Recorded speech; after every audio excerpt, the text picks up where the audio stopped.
logiciel, la première page d'accueil est celle-là que vous voyez. Donc, on vous propose une représentation 3D ou bien un assemblage, ce qu'ils appellent une composition 3D de pièces, c'est ce qu'on appelle assemblage, ou bien une mise en plan. Alors, bien sûr, on veut créer pièce, donc on choisit le premier icône. OK, voilà. Et on commence. Alors, comme vous constatez ici, il y a donc des icônes dont vous allez prendre connaissance au fur et à mesure que vous vous exercez. Mais on va les faire passer rapidement lorsque vous voulez ouvrir un fichier ou bien le fermer, l'affichage, les insertions, les outils, c'est très important. C'est ici que vous allez prendre vos outils d'esquisse, d'accord? Et autres. Ici, c'est très important, c'est pour choisir la représentation que vous voulez, vue de droite, vue de gauche, vue de face, etc. Tout ça, à travers l'exercice, vous allez donc prendre connaissance de ces fonctions-là. Alors, on veut commencer rapidement pour ne pas perdre de temps. Alors là, avant tout, on choisit le plan de travail. Donc, plan de face, ou bien plan dessus, ou bien plan de droite. Dans notre cas, on va prendre le plan de face. Voilà. Il s'agit de réaliser un rectangle, comme vous l'avez constaté, un rectangle de 100 x 40. Alors, je cherche mes outils d'esquisse, ici, entité d'esquisse, voilà. Je peux donc tracer mon rectangle ligne, ou bien avec rectangle. Donc, le rectangle, c'est mieux pour gagner du temps. Donc, je clique sur rectangle. Et là, je commence par mon origine. C'est très important. Vous allez donc savoir pourquoi par la suite. Donc, toujours, on commence par l'origine. Voilà. Je tire la souris, comme ça, et j'ai mon rectangle. Alors, le rectangle, il est dessiné, d'accord? Maintenant, il faut donc le coter. Il faut passer à la cotation. Donc, là, vous voyez, cotation intelligence. Je clique, voilà. Et c'est très simple. Je clique sur une arête, voilà, et j'ai ma cotation. Là, je donne les dimensions nécessaires. Exemple ici, donc, c'est 100. Voilà. Et je valide. N'oubliez pas de valider. Alors, 100 x 40. Voilà. Modification. 40. Je valide. Voilà. Donc, j'ai mon esquisse qui est finie. Je la valide. N'oubliez pas de valider toujours, c'est-à-dire donner le OK de votre esquisse. Voilà. Maintenant, je passe à la partie volumique. Il faut rendre ce dessin, comme vous le constatez, en 2D, à une forme volumique en 3D. Pour cela, on passe à les fonctions. Alors, comme vous le constatez ici, fonction bossage extrusion, je clique dessus et voilà. J'ai mon plan de travail. Là, vous avez sur cet arbre-là des paramètres que vous allez donc prendre l'habitude à remplir au fur et à mesure. Alors, qu'est-ce qu'on vous demande ici? Là, vous pouvez changer le sens de l'extrusion, c'est-à-dire, il vous donne la matière, création de la pièce, et là, votre profondeur. Alors, la profondeur de la pièce, je crois, c'est une profondeur de 20. Voilà, 20. Si vous voulez plus, vous pouvez ajouter, sinon donc on va rester sur 20, soit vous utilisez ce curseur, soit vous le frappez sur votre clavier, d'accord? Alors une fois cela est fait, vous avez vu donc votre pièce, elle est déjà créée, mais il ne faut pas oublier de valider, voilà. Donc ma pièce elle est créée, donc vous voyez c'est très simple, donc je peux donc continuer, l'enregistrer ou faire des modifications, d'accord? Alors, sur cette pièce-là, en utilisant alors d'autres fonctions, je peux profiter de cet exercice-là et utiliser cette fonction. Constatez, là, à chaque fois que vous posez la souris à côté d'une fonction, vous pouvez lire le nom. Comme ça, vous allez donc les apprendre. Enlèvement de matière extrusée. Donc, avant de l'utiliser, il faut donc faire choisir la forme de l'extrusion. Alors, je choisis un plan, regardez. Je veux travailler sur cette face. Donc, vous voyez la couleur, il s'est changé, c'est en vert. Je vais la mettre en face de moi, voilà. Et je choisis le plan de travail, voilà, plan de phase. Là, je peux donc tracer mon esquisse. Je peux choisir n'importe quoi que je veux. Exemple qui sera donc clair, un cercle. Donc, cercle, voilà, donc nous avons utilisé ensemble maintenant cercle.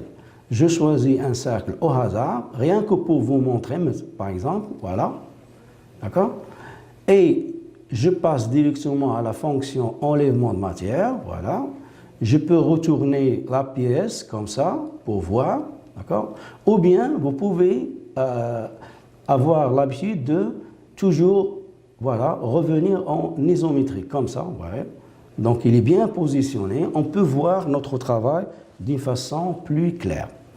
Alors comme vous voyez, déjà je vois comment va être l'enlèvement de matière. Donc si cela me convient, je continue. Si cela ne me convient pas, par exemple, si c'était comme ça, hein, ça ne me convient pas, je peux donc changer, voilà. Alors une fois cela est correct, je peux donc valider mon travail comme ça. Et voilà ce qu'on obtient. Donc je peux donc faire retourner la pièce, voilà, comme je veux, d'accord? Et ou bien utiliser ces fonctions-là, c'est très simple. Voilà. Donc là, rappel, on a utilisé une fonction, celle-là, enlèvement de matière. D'accord? Bien. Alors on continue toujours. Donc celle-là, elle est faite. Donc je peux donc, c'est pas la peine de l'enregistrer. Je peux donc créer une autre. Alors, le deuxième exemple que vous avez sur votre première partie de cours, c'est la création de pièces cylindriques. Alors, une pièce cylindrique, comme sur le cours, il faut choisir donc une vue de droite, comme ça, l'amener parallèle au plan de travail, pardon. Là, je peux donc une pièce cylindrique, donc la section est circulaire. Je choisis parmi l'outil, comme ça. Nous l'avons déjà fait lors du dernier exercice. C'est quoi? C'est cercle. Voilà. Je prends un cercle.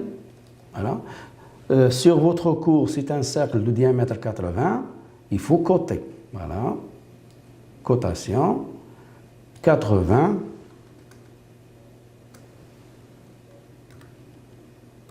Et je valide. Toujours. Voilà. Alors, je passe à la fonction maintenant par extrusion. Voilà. Je peux changer le sens. Voilà.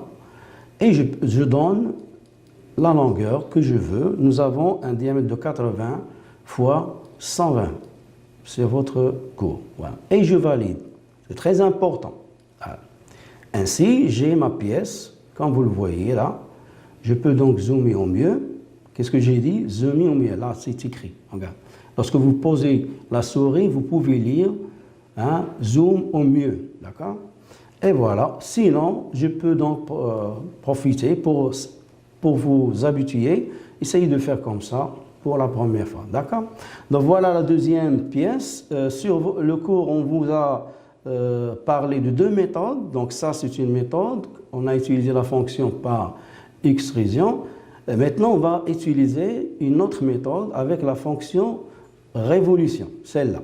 Alors pour cela, voilà, je prends nouvelle pièce, toujours, voilà, comme ça vous allez prendre l'habitude, mon plan de travail, et qu'est-ce que je vais faire? Je vais donc dessiner la moitié de la pièce. Entité, je peux prendre rectangle, pardon, on n'a pas choisi notre plan,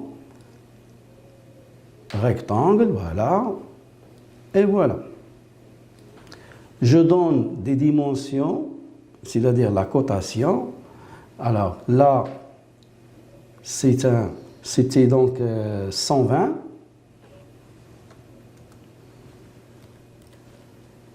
Voilà. Et ici, donc moi, je veux obtenir quoi? Une pièce cylindrique de diamètre 80. Donc là, je vais prendre tout simplement la moitié. Donc, cotation. Pardon.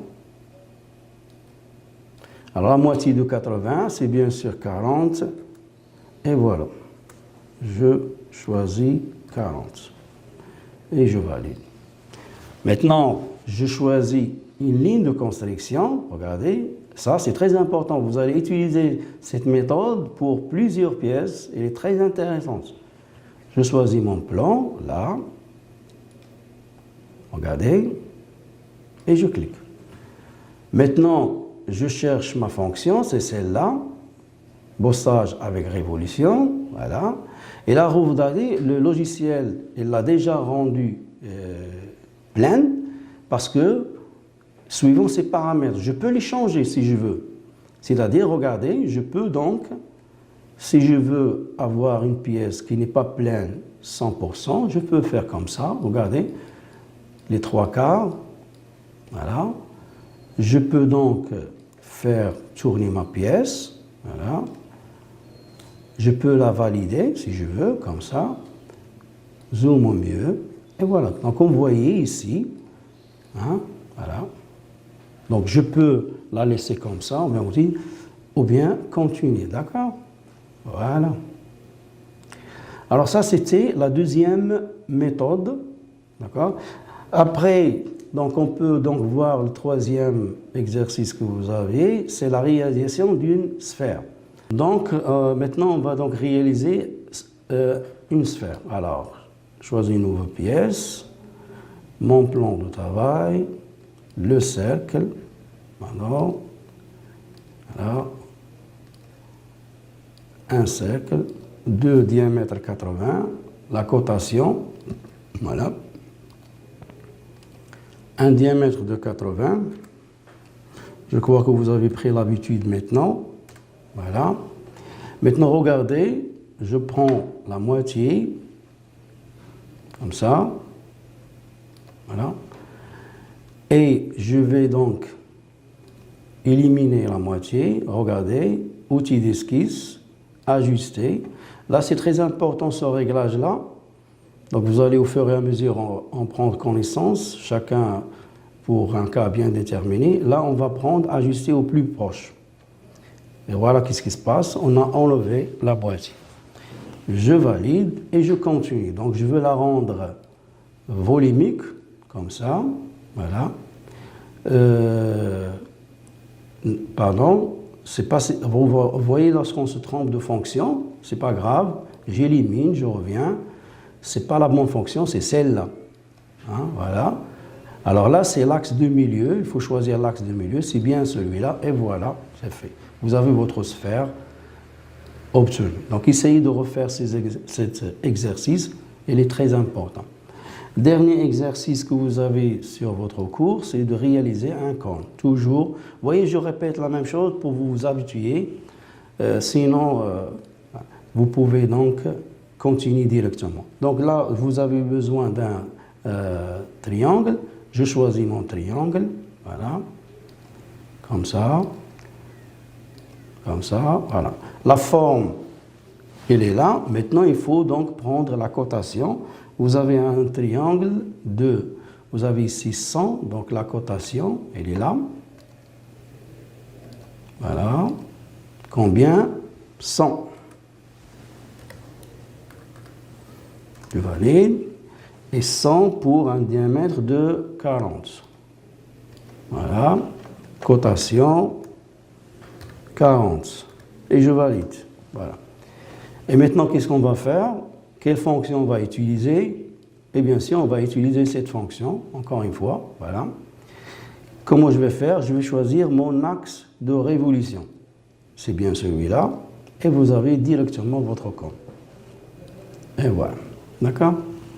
Donc ainsi, donc, vous avez des exercices très important. À travers ces exercices, vous l'avez constaté, vous vous entraînez à utiliser les différentes fonctions. Dernier exercice que vous avez, donc toujours nouvelle pièce, comme ça. Hein. Choisir mon plan, voilà. C'est enlèvement de matière pour obtenir un perçage. D'accord? Donc, je prends, je réalise une pièce cylindrique. Maintenant, vous le connaissez. Nous avons deux méthodes. Donc, je choisis une des deux, c'est-à-dire cercle, d'accord? Ensuite, extrusion matière, comme ça. Changement de sens, lui donner une longueur, n'importe, rien, c'est pour vous montrer comment obtenir un perçage ou un enlèvement de matière. Voilà, c'est fini. Maintenant, je veux travailler sur cette face-là, celle-là. Je vais la rendre en face de moi, normale. Hein. Ça, on l'utilise très souvent. Essayez de vous en rappeler. Voilà. Et là, je vais choisir un diamètre qui va représenter mon perçage. N'oublions pas qu'est-ce qui manque ici. Je ne peux pas passer à l'esquisse directement. Il faut choisir le plan. Voilà. Je choisis un cercle comme ça. Voilà. Voilà. Maintenant, je veux enlever cette matière. C'est quelle fonction? C'est celle-là. Bossage par extrusion. Je peux faire tourner ma pièce. Regardez, je vais tout doucement pour vous habituer. Essayez toujours de choisir celle-là, comme ça. Comme ça, vous voyez votre pièce clairement. Vous voyez le sens, il est mauvais. Je change le sens. Voilà. Et là, vous avez un réglage. Essayez de l'utiliser à chaque fois et d'essayer de changer pour prendre l'habitude des différents réglages. Alors ça, les deux premiers, on l'utilise très souvent. Donc maintenant, je vais choisir à travers tout. Ou bien, si je connais la longueur, je choisis ma longueur directement. D'accord? Je valide. Là, il y a un problème. Je crois qu'on a mal choisi notre sens. D'accord? On va donc la refaire comme ça. Alors, pardon, on s'est trompé de fonction, c'est très bien. Donc, c'est à travers les erreurs qu'on apprend, comme on dit en arabe. Alors là, on s'est trompé de fonction, regarde, d'accord? Il faut choisir celle-là, enlèvement de matière. D'accord? Vous voyez, regardez. Là, le sens, il est bon. Et voilà, et j'obtiens mon perçage. Voilà. D'accord? Voilà pour les exercices de la première partie. Donc, on passe au 3D maintenant. Je choisis ma fonction. Voilà. Plan d'esquisse. Et voilà, j'ai ma pièce. Je peux augmenter la longueur. Non, je vais la laisser comme ça. D'accord? Voilà. Valide. Voici ma pièce. Je vais l'enregistrer maintenant. Donc, enregistrer la pièce. On va la nommer pour vous 1B, voilà, et je valide. Maintenant, je passe à une deuxième pièce, voilà, comme ça, ok, je choisis mon plan, voilà, et je choisis mon esquisse, comme ça, ça.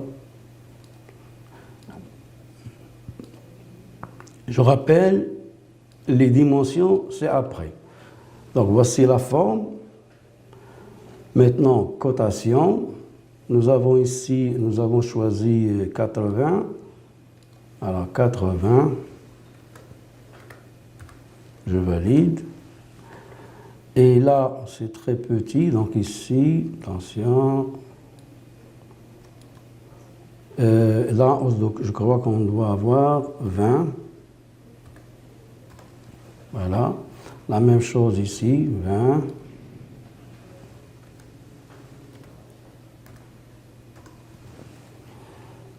Ah, bien sûr, ici, donc 40. Ici, c'est 40 par défaut. Là, je peux choisir 20. La même chose de l'autre côté.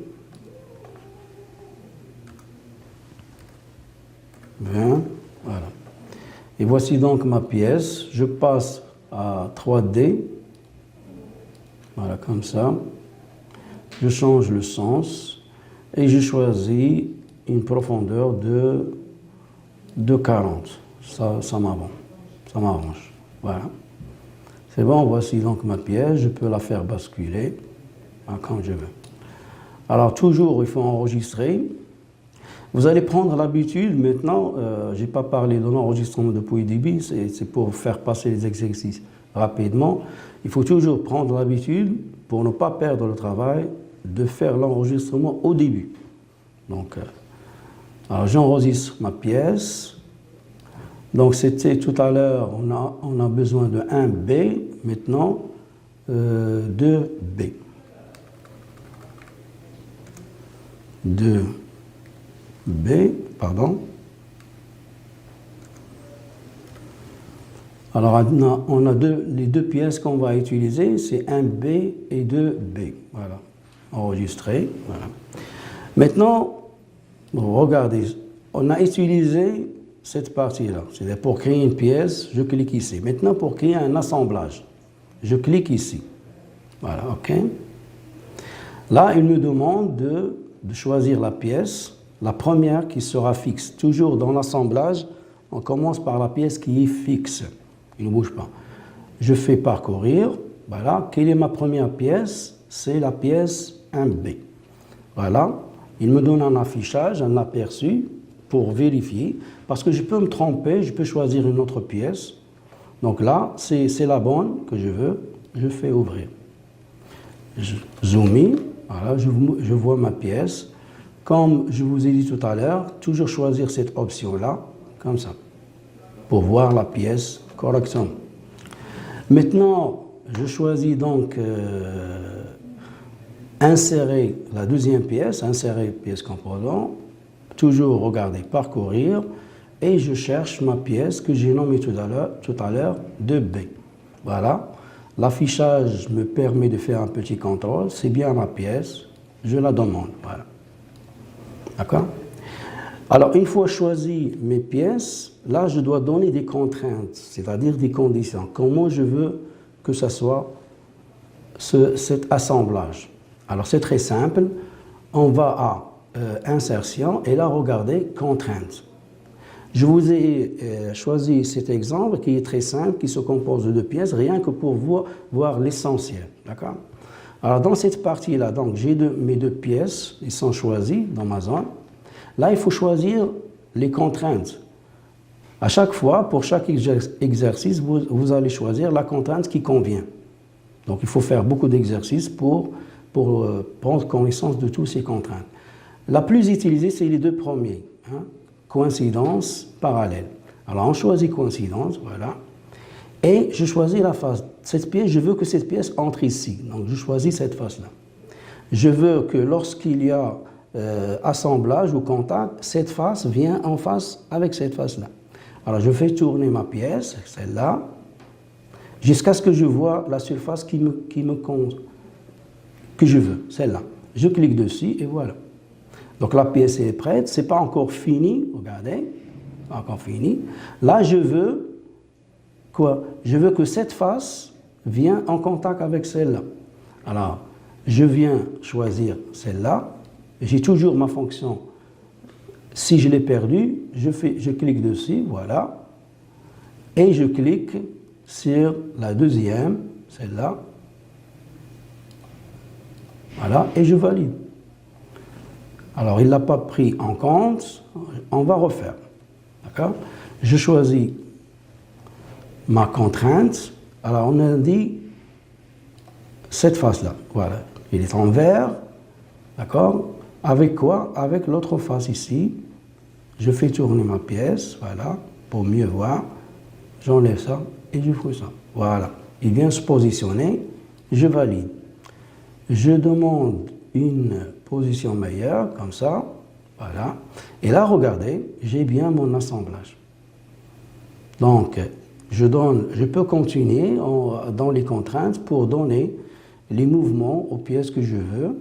Donc, rappelez-vous, lorsqu'on a parlé de ce logiciel, c'est un logiciel de conception volumique.